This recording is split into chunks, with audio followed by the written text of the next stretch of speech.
What up, what up? What's going on, guys? Your boy Jez. Welcome back to another Madden 25 online ranked match. And today, we have the Minnesota Vikings going up against, surprise, mother lover, going up against the San Francisco 49ers. And it can be difficult, this matchup, because he definitely has, in my opinion, and I'm pretty sure most people would agree, that the 49ers have the best run-stopping team in the game, and my team is built to run the ball. So something's got to give, you know, and hopefully we can go on ahead and have success. Last time I played the 49ers, I played with the Patriots. Wait, here's where the play action. No stuff for you. Give it to me, baby. I don't stop till you get it up for Shimona. Last time I played the 49ers, I had the Patriots, and LeGarrette Blount ran up and down the field, and I had great success. This time, Adrian Peterson, it's a fumble! I'm looking to, have similar result. That right there sucked, being able to give the ball right back after we got a turnover, and that right there is always no bueno when you're going ahead and give the ball right back, especially after a huge interception like that, first play of the game. 3rd and 10 right here, try to hit him with the screen, and I lurked it all the way. Just a tad too slow. I thought either two things were going to happen. Either I was going to pick it off or drop it, nonetheless get my hands on the ball one way or another, or I was going to at least tackle him in the backfield, and none of that happened. So that right there sucked. So he's continuing to run the ball, move the ball forward. 49ers, as dangerous as their defense is, 49ers probably don't get enough credit for their offense just because their defense is that good. But you got Kaepernick, who's a beast. Frank Gore is one of the glitchiest players in Madden. He's one of those players that play 1,000 times better than they do in real life. We drop a pick right there, but we do get the stop. Vernon Davis is always a mismatch, with his speed. This guy had a very peculiar defense, a defense I've never seen before, a defense that when I seen it, I was like, okay, either this guy is really good and he knows what he's doing, or this guy has no idea what he's doing and he's making moves that makes it look like he knows what he's doing. He brought everybody up into the box. Like, he'll bring the safeties in. He'll move the corners in like 5 yards. I actually show his setup, I believe, next drive. It was very weird. Like, if I had speed on the outside, it's an easy 1-1 matchup, What he did, like, he called a lot of coverage defense. As you guys saw a little earlier on in the drive, I believe it was 3rd down, and he sent nobody. He had 11 guys in coverage. So he stacked the box with a bunch of players and called a lot of coverage defense. And if anybody knows me, you guys know I struggle against coverage defense so badly. If anybody's wondering, coverage defense is basically putting your defense alignment in coverage as well. And that can be very difficult to pass, especially with me. I always have trouble with it, being able to move the ball, trying to pass to, at maximum, I should say, 5 receivers, and you got 11 people covering the field. It can give you some problems, and it's always giving me issues. So I already know what type of game I'm gonna be up for, especially if I'm gonna have trouble running the ball. Like I said, he stacked the box like I've never seen nobody do. Don't test the user. He is so disrespectful. Right here, I'm gonna show you guys his setup, exactly what he was doing. He would bring the safeties in right around like the linebacker area. He'll move the cornerbacks in, and I'm thinking to myself, and most of the time he would press as well, so his cornerbacks wouldn't be that deep. And I'm like, why is he playing this type of defense? Really just leaving one-on-one on the outsides. Either that's just what he does, or maybe he just knew I didn't have the speed to beat him over the top. I don't know. I just thought it was a defense that was a little weird, and I've never seen it. Again, he'll bring his safeties up. You see him move his cornerbacks to the inside.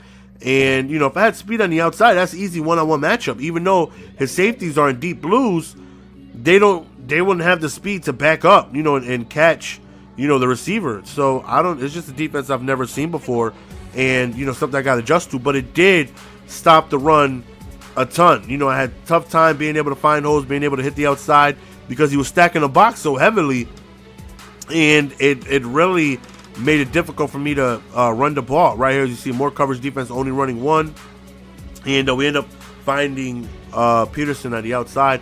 Right here, bad throw. I wanted to try a fade route. I wanted to go, throw a pass towards the pylon. Unfortunately, man, we get a bad throw from Ponder. We throw right in the coverage, interception right before halftime, and that hurt, because that minimum, worst case scenario, If the pass is thrown correctly, it's a drop pass. I'll kick a field goal, going to halftime up 10 plus receiving ball. So that right there definitely, hurt my, momentum a lot, being able to throw an interception so close to the end zone. So since I already know what he's doing, I'm thinking, let me see if I can catch him off guard. Let me put Adrian Peterson in the slot. He's going to bring everybody up. And if he does this, even if he's got his guys in deep blues, he's not going to be able to stop AP. AP is too fast. He's got too much speed. So let me see if I can just kind of catch him off guard. So right now, as I'm, setting up, I'm just hoping he does the same setup. Bring your cornerbacks close, bring your safeties into the box and try and stop the run. And hopefully he doesn't see that I put Peterson out there as a receiver. And he doesn't. You see, he brings everybody close. And even though everybody's in coverage, he's not going to be able to stop that streak. He doesn't have the speed at corner to be able to stop something like that. So that is why, to me, it's a weird defense, because if you got somebody fast, he's not going to be able to stop that. His guys are too close to the line of scrimmage to be able to run back and stop that. So we caught him off guard, and we end up scoring fairly easily, being able to go up 14-0. And again, here we go back again on defense. And again, 49ers definitely got a very, very underrated offense, man. They got good players all around the field. And, being up 14-0 is always a big thing for me. I always want to try and get that 2-possession lead, because no matter what happens, even if he does score, we're guaranteed the ball back with the lead. And it's up to from here on out, it's up to my offense. He can score every time he touches the ball. Doesn't matter. If I, in return, do the same, no way he can win. So right now the game is up, up to my offense. So try to go to the counter on the right side. We end up stopping that. 3rd and 7. He throws right into coverage, and another interception. I believe that's our 3rd interception. Third interception of the game. Again, he did a great job of being able to bottle up the run. I think I had somewhere along the lines of like 25 attempts for like 70 yards. Really struggled because, the 49ers are tough to run on in general. And then you got to add in the fact that he's got so many people in the box.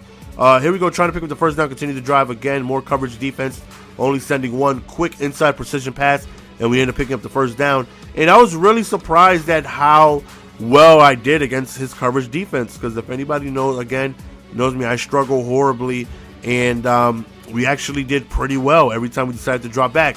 Now, if you told me AP was going to have pretty much an ineffective game, only picking up 2-3 yards per carry, and I still was going to be able to, be effective passing the ball, I would have told you there's no way, because I would need to rely on AP heavily in order for me to be successful. And if he's shutting down AP and I'm forced to pass against coverage defense, that typically doesn't go my way. But so far, it's working out.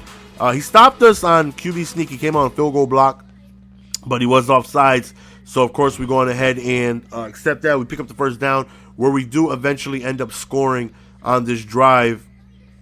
I believe after this play, punched him in the face right there. Right here, we go to a toss play to the left. Excuse me, and we end up scoring right here, going up 21-0. Now, I feel like game is, in the bag. It's in hand. I'm just really curious on how many points I'm going to win, because his defense, again, either looks like he knows what he's doing or he has no idea what he's doing, because it's a very dangerous thing to be doing, but it's effective. It's working. You know what I mean? It's stopping me from being able to run the ball, but again, that would be a very dangerous thing to do against, a team like the Broncos, where you got Holiday and you got Thomas with blazing speed. You know what I mean? If you got some fast guys, that would be a very dangerous defense to try and do. Or maybe he just does that against the Vikings because he knows I'm limited at speed, and Adrian Peterson would be my go-to guy. I don't know. Nonetheless, it's a defense I have yet to see. Again, he's throwing coverage defense, and this right here was one of the only mistakes I made all day, besides that horrible throw in the back of the end zone, which I blame Ponder, not me. Right there was my fault. Bad read, bad repositioning, and just completely made a mistake right there. Bad throw by me. Kind of keeping him back in this game, will be tough for him to come back, but anything is possible in Madden. He ends up scoring. He goes for 2, and he ends up kicking off, not going for an onside. And I feel like he kind of conceded in game, kind of just like, hey, game's over. I'm not even going to chance it. So all we really got to do is just run the ball. He only has 2 timeouts. So just 1 first down ends the game. And that's what we're trying to accomplish right here, this drive. So 21-8, he's down multiple scores. Time is winding down. He is calling his timeouts, though. He does stop us right here on this 3rd down. So we are forced to go on ahead. And I'm going to go ahead and punt the ball. I don't want to make any mistakes, trying to back him up as far away from the end zone as possible. With no timeouts, he would really need a miracle with 40 seconds left for him to try and come back. And that's a good way to start. Beat me over the top, deep over the middle, and great play by him. But, you know, with no timeouts, he's going to have to score quickly, get it onside, and score quickly again after that. So all we really want to do is just don't let him score. That definitely, you know, gives us the win. And that's exactly what happens. He catches his pass, he no huddles, but he's unable to get back to the line. And we end up winning. And I was surprised that we got 11 points. And I looked at his record, and his record is amazing. And, you know, to me, he really didn't give me that much trouble on his offense. Didn't really give me that much trouble. You know, his defense was a little weird. You know, he definitely plays a very risky defense, you know, but it was very effective. As you see, I struggled running the ball. Well, I wouldn't say struggle. We almost had 100 yards, but it took me damn near 30 attempts to get that. His record is like 120. Just look at his record. Look how good his record is. It's 105 and 23 entering that game, and we end up winning the game. And I was very surprised because he really didn't. You know, you see somebody with that record, you expect him to be nasty. Look how good that record is. But, you know, he really didn't give us too much trouble, and we end up winning the game. So that's the end of the game, guys. Hope you guys enjoyed. As always, love each and every single one of you guys, man. It's your boy GS, and we are out. Peace.